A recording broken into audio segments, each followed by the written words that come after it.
Vieš, čo je na ľuďoch najhoršie? Že radi hádžu kameňmi, ale málo kto sa chce pozrieť do zrkadla. Ježiš povedal, kto je bez viny, nech prvý hodí kameň. A odvtedy hádžeme všetci, len potichu. Nie rukou, ale slovom, komentárom, posmechom. Hádžeme z bezpečia svojho pokoja, z tepla domov, z biedy svojho vnútra. Ukazujeme prstom, ako keby sme nikdy neklamali. Odsudzujeme, ako keby sme nikdy nepadli.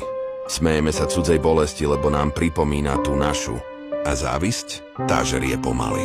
Závidíš susedovi auto, kolegovi výplatu, známemu úspech, žene šťastie.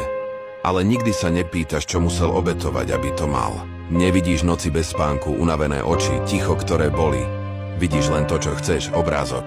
A podľa neho súdiš život, ktorý by si možno sám neunesol. Všetci niečo nesieme. Niekto bremeno viny, iný kríž ticha. Niekto žije s chorým dieťaťom, iný s chorou dušou. A predsa sa nájde niekto, kto si povie, má sa dobre. Nie, bratku. Len sa už naučil nehovoriť o tom, čo ho bolí. Svet by bol iný, keby sme namiesto hádzania kameňov vedeli podať ruku. Keby sme namiesto smiechu z cudzej chyby dokázali povedať, hej, aj ja som padol. Lebo pravda je taká, všetci sme niečo pokazili. Všetci máme v sebe špinu, o ktorej mlčíme.